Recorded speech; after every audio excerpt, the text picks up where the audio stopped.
은혜로운 찬양 감사합니다. 세상에는 빛이 있고 어둠이 있습니다. 그리고 낮과 밤이 있습니다. 하나님께서는 태초에 이 땅을 창조하시고 그리고 빛을 창조하셨습니다. 그리고 빛을 낮이라 부르시고 어둠을 밤이라고 그렇게 부르셨습니다. 온갖 범죄들도 빛이 없는 밤에 일어납니다. 그래서 믿음의 자녀들이 어둠 가운데 거하지 않아야 될 이유가 바로 그 가운데 온갖 죄가 있기 때문입니다. 밤에는 음주를 합니다. 마약, 그리고 음란과 절도, 폭행이 일어납니다. 그래서 밤 시간에 주로 폭행이 많이 일어나는 것입니다.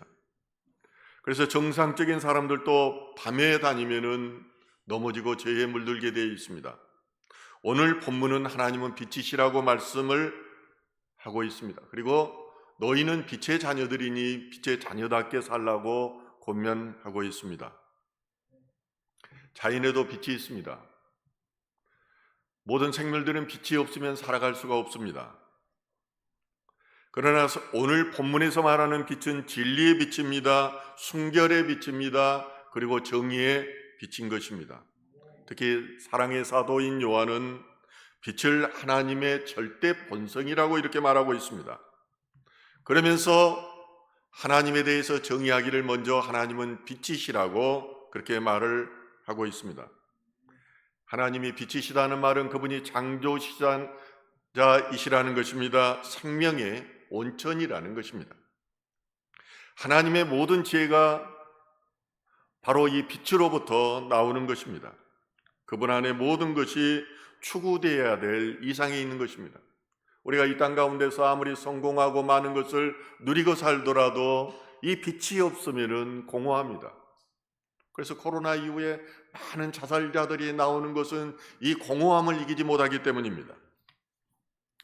성경에서 볼 때 하나님의 말씀은 어둠의 한복판에 빛으로 나타나셨습니다. 하나님께서는 태초에 빛이 있으라고 말씀하셨고 이 땅에 빛이 있었습니다. 그리고 나머지 날들은 빛 가운데서 천지만물이 창조되어진 것입니다. 하나님께서는 이스라엘 백성들을 애굽에서 불러내실 때 불기둥과 구름기둥으로 그들을 인도하셨습니다. 구름기둥이라는 것은 빛이 가려진 상태를 말합니다. 구름기둥이 이렇게 세워진 것이 아니라 구름이 빛을 가리워져서 그것이 기둥처럼 이렇게 나타나신 것입니다. 이것은 은혜를 말하는 것입니다. 하나님의 사랑을 말하는 것입니다. 이 하나님의 인도하심에는 하나님의 사랑이 내재되어 있었던 것입니다. 그래서 요한일서 1장 5절은 이렇게 말합니다. 우리가 그에게서 듣고 너희에게 전하는 소식은 이것이니 곧 하나님의 빛이시라. 그에게는 어둠이 조금도 없으시다는 것입니다. 그래서 시편 기자는 성령에 감동되어서 말합니다. 하나님은 빛을 옷처럼 걸치시는 분이고 하나님의 말씀은 길을 안내하는 빛이며 구원이시다. 빛을 따라가면 구원에 이르게 된다는 것입니다. 우리가 예수 그리스도를 믿지 않고 세상 살아갈 때 우리의 삶이 어떠했습니까? 온통 어둠이었습니다. 어둠 가운데서 있다가 우리를 불러서 쑥 들어서 교회 가운데로 세워주시며 우리를 빛의 자녀로 삼아주신 것입니다. 또한 시편 기자는 말합니다. 하나님께서 자기 백성의 영원한 빛이요. 하나님께서는 이 어둠 가운데 있는 그 자녀들을, 세상 자녀들을 빛에 비추셔서 영원한 자녀로 삼아 주셨다는 것입니다. 그래서 하박국 선지자는 3장 3절에서 이렇게 노래합니다. 하나님이 대만에서부터 오시며 거룩한 자가 파란 산에서부터 오시는도다 셀라. 그의 영광이 하늘을 덮었고 그의 찬송이 세계에 가득하도다. 하나님께서는 광명과 그리고 광선으로 우리에게 비추십니다. 그래서 우리가 병든 자가 있으면은 치유하는 광선을 비추셔서 우리를 치료해 주시는 것입니다.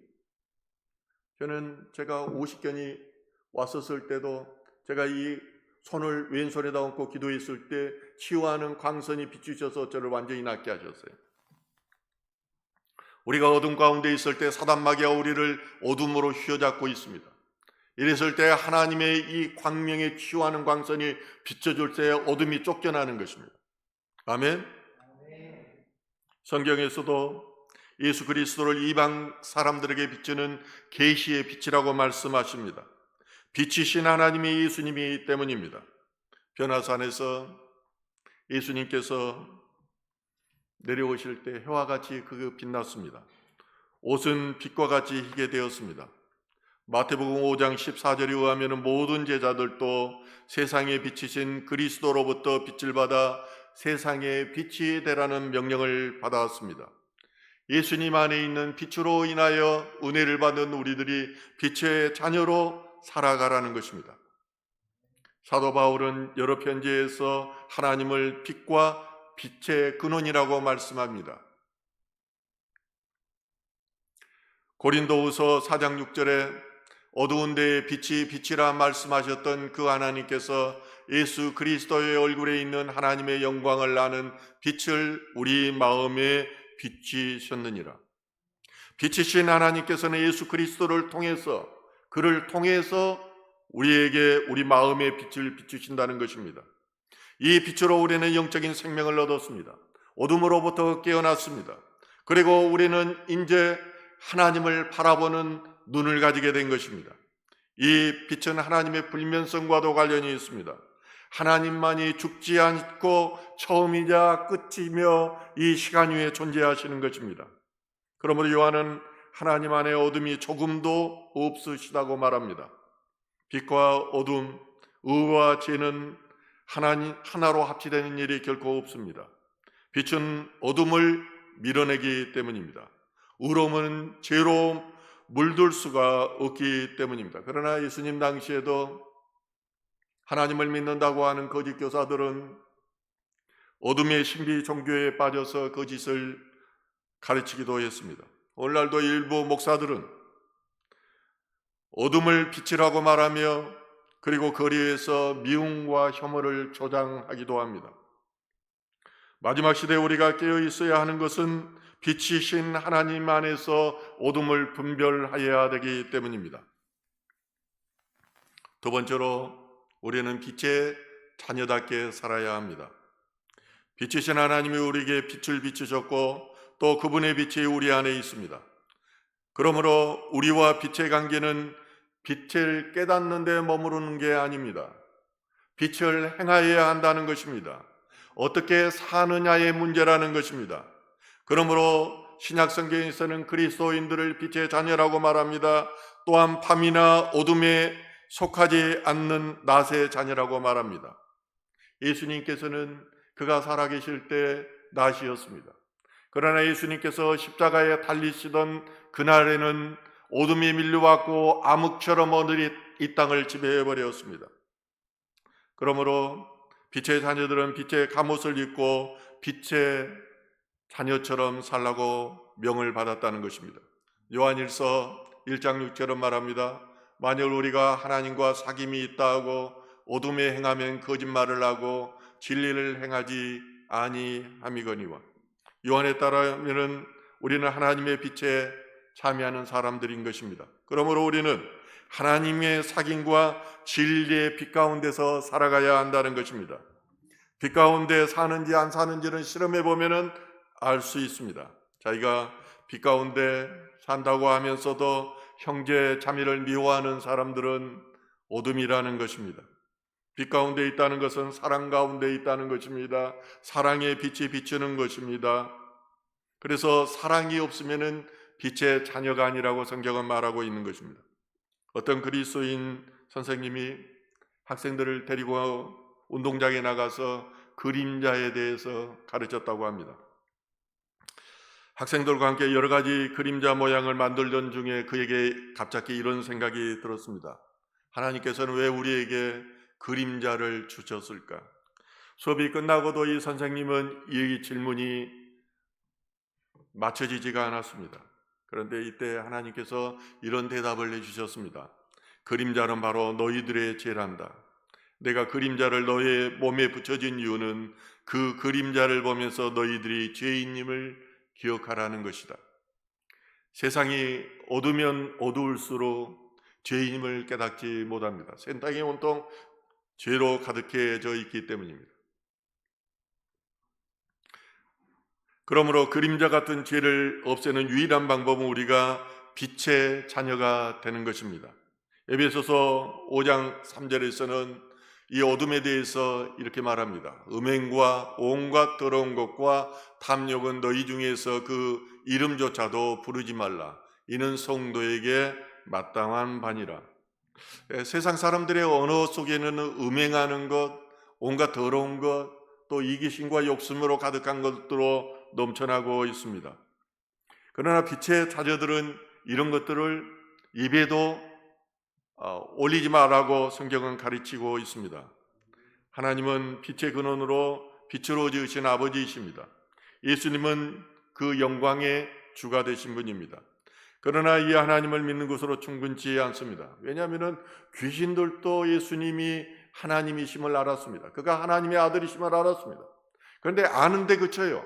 그가 그러면은 하나님의 말씀대로 사느냐 하면은 그렇지 않다는 것입니다. 우리는 중요한 것이 이 하나님을 믿는다고 하면서 말씀을 아는데 그치는 것이 아니라 말씀을 붙들고 묵상하고 말씀대로 살려고 발버둥치는 삶을, 그것을 하나님께서는 보시는 것입니다. 그래서 야고보서 1장 23절과 25절은 이렇게 말합니다. 누구든지 말씀을 듣고 행하지 아니하면 그는 거울로 자기의 생긴 얼굴을 보는 사람과 같아서 제 자신을 보고 가서 그 모습이 어떠했는지를 곧 잃어버리거니와 자유롭게 하는 온전한 율법을 들여다보고 있는 자는 듣고 잊어버리는 자가 아니요 실천하는 자니 이 사람은 그 행하는 일에 복을 받으리라. 그렇습니다. 우리가 말씀을 실천하면 그것이 복이 됩니다. 어떤 거지가 길거리에서 남루한 옷을 주워가지고 그 옷을 입었습니다. 그리고 거울을 보면서 하는 말이 꼭 거지같이 생겼다고 그렇게 말하더라는 것입니다. 우리가 자신의 모습을 보면서 죄의 모습을 깨닫게 되고 이것으로 죄에서 벗어나기 위해서 발버둥치고 회개하는 것이 없다면 그것을 자신의 실체를 알지 못하고 그 일을 계속하는 것에 지나지 않는다는 것입니다. 경건이라는 단어는 야고보서에서 주로 나오고 있습니다. 경건은 고난을 받는 고아들과 과부들을 돌보아주는 것입니다. 그리고 자기를 지켜서 세속적인 세상에 물들지 않게 하는 것이 경건입니다. 그러므로 그리스도의 영성의 핵심이 바로 경건에 있는 것입니다. 행위 없는 믿음은 믿음이 아닙니다. 우리가 하나님을 믿는다고 하면서 빛이신 말씀을 따라 살지 않는다면 우리는 하나님을 믿는 것이 아닌 것입니다. 그래서 세 번째 메시지입니다. 빛 가운데 행함으로 사귐이 있고 죄에서 깨끗하게 된다는 점입니다. 빛 가운데 행한다는 것은 진리 가운데 행함을 말합니다. 진리 가운데 행한다는 것은 성령의 인도함을 따라서 사는 것입니다. 이것은 다시 말하면은 그리스도 안에 사는 것입니다. 예수 그리스도 안에 살아야지 우리가 많은 열매를 맺을 수 있는 것입니다. 빛의 자녀이면 모든 것은 열매가 있습니다. 빛의 열매가 바로 착하고 의롭고 선한 것들입니다. 그러면은 빛 가운데 행하면 어떤 유익이 있을까요? 오늘 본문 7절은 이렇게 말합니다. 그가 빛 가운데 계신 것 같이 우리도 빛 가운데 행하면 우리가 서로 사귐이 있고 그 아들 예수의 피가 우리를 모든 죄에서 깨끗하게 하실 것이요. 그 자체가 서로 사귐이 있다는 것입니다. 사람과 사람과의 사귐은 전제되는 것이 있습니다. 하나님과의 사귐을 통해서 사람과 사귀어야 되는 것입니다. 그렇지 않으면 인간의 이기적인 욕망에 의해서 사귀는 것에 지나지 않은 것입니다. 사람과 사귐의 진정성이 없다면 우리가 아무것도 아닙니다. 낯생입니다. 우리가 여러분 진정성 없이 만나고 진정성 없이 대화하고 하는 것들이 어떤 의미를 가질 수 있습니까? 그러므로 사귐에는 먼저 하나님과의 사귐이 있고 이 하나님으로부터 빛을 받아서 우리가 이웃을 사귀어야 하는 것입니다. 하나님을 믿지 않는 불신자들은 어둠 가운데 만납니다. 제가 이번에 미국에 와서 사업하는 조카를 만났더니 그가 말하더라고요. 자기는 직원들에게 말할 때도 절대 술 마시면서 영업하라고 가르치지 않는다는 것입니다. 술 마시면서 사귐은 결국은 그것이 일시적으로는 좋은 것 같지만은 결과가 나쁘다는 것입니다. 더 큰 이익이 있는 곳이면 언제든지 그것을 떠나간다는 것입니다. 세상 사람들은 어두기 때문에 사귐이 있어서도 비교의식으로 상해집니다. 비교하게 되면 열등의식의 자신을 지배하게 되는 것입니다. 돈으로 비교합니다. 사회적 지위로 비교합니다. 이런 것들은 인격적인 만남이 될 수가 없습니다. 그러나 하나님은 빛이시며 은혜와 진리가 가득한 분입니다. 하나님 안에 있으면 얼마나 행복한지 모릅니다. 그분이 인격이기 때문이에요. 세상 사람들이 나를 다 배반하고 떠나갈지라도 예수 그리스도는 나의 친구가 되시며 나를 위해서 죽으신 분이기 때문에 나를 절대 배반하지 않습니다. 그분 안에 있으면 얼마나 행복한 이유가 그가 은혜와 진리로 우리를 대해 주시고 인도해 주시기 때문입니다. 그래서 하나님과의 만남을 추구하는 사람들은 늘 행복합니다. 상황이 어떠하든지 고난 가운데서도 감사의 그 언어가 나오는 것입니다. 여러분, 그런 기도를 해본 적이 있습니까? 견딜 수 없는 고난 가운데 있고 도저히 감당할 수 없는 고난 가운데 있을 때 하나님 감사합니다라고 고백해 본 적이 있느냐는 것입니다. 왜냐하면 그 감사는, 저는 그래 본 적이 있어요. 이 고난과 어려움이 하나님께서 나를 연단하여서 복 주시기 위한 것이라는 것을 알기 때문입니다. 나를 죄에서 구원하여 나를 정결케 하시며 하나님의 자녀 삼으려는 구원의 계획이 있다는 것을 알기 때문에 그 가운데서 감사가 나오는 것입니다. 두 번째로, 빛 가운데 행하면은 예수 그리스도의 피가 우리를 모든 죄에서 깨끗하게 해주십니다. 성경에서 피는 생명을 나타납니다. 피를 흘린다는 것은 생명으로 생명을 대속하는 것입니다. 레위기 17장 11절에 육체의 생명은 피에 있음이라 내가 이 피를 너희에게 주어 제단을 뿌려 너희의 생명을 위하여 속죄하게 하였나니 생명이 피에 있으므로 피가 대를 속하느니라. 왜 하나님께서는 아벨의 제사를 받으시고 가인의 제사를 받지 않았을까요? 여러 말이 있지만은 아담이 죄를 지었을 때 하나님께서는 가죽옷으로 입히셔서 저를 구원의 표종으로 삼았습니다. 가죽옷을 입혔다는 것은 생명으로 생명을 이겼다는 것입니다. 너의 죄를 동물을 죽여서 그 가죽을 입혔다는 것입니다. 이미 율법이 있어지기 전부터 하나님께서는 우리에게 어떻게 하면 우리가 구원을 받을 것인가에 대해서 알려주었습니다. 아브라함, 그 이삭, 야곱의 하나님께서는 계속해서 자녀들을 통해서 하나님의 이 뜻을 가르쳐 준 것입니다.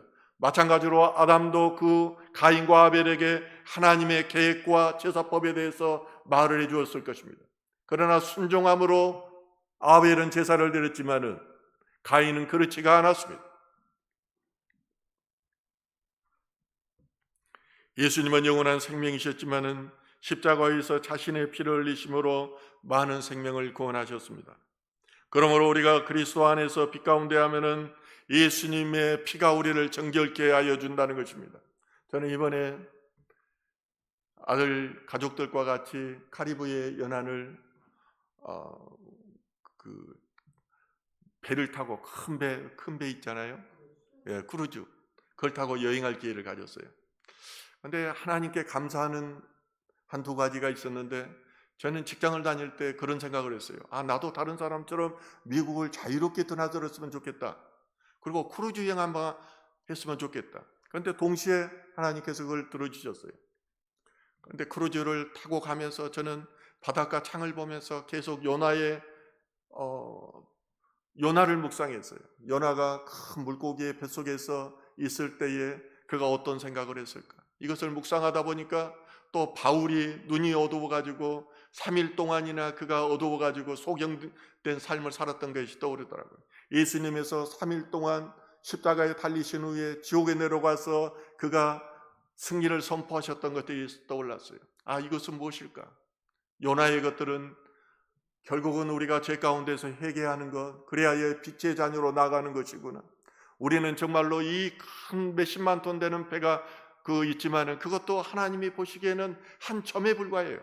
그렇지만 하나님께서는 먼지와도 같은 인생들을 주목하시고 우리의 인생들을 인도하고 계신다는, 빛으로 인도하시고 계신다는 이 사실이 너무나도 은혜가 되었어요.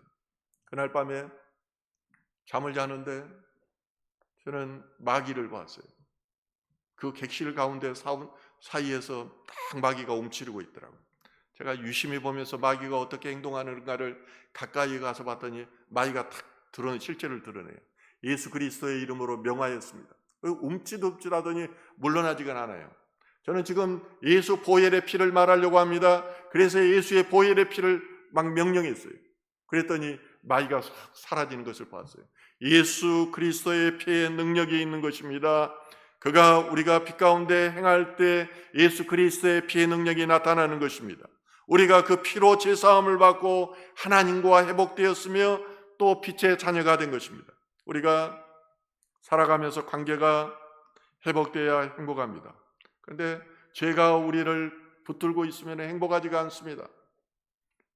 저는 목회를 하면서도 많은 성도들, 그 가족들이 이 마귀의 사사슬에 엉켜서 정말로 고통 가운데 살아가는 모습을 저는 많이 보았습니다.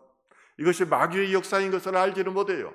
빛이 그 안에 비춰야지 해방이 되고 보혈의 피가 뿌려져야지 예수 그리스도로 인해서 그가 회복하게 되는데, 이것을 알지 못하니까 상담사를 찾아다니고 정신과 의사를 찾아다니고 구술하고 그렇게 되는 것입니다. 성경 말씀에 의하면 본래 우리는 어둠의 자식들이었습니다. 그러나 예수 그리스도로 말미암아 빛의 자녀가 되었습니다.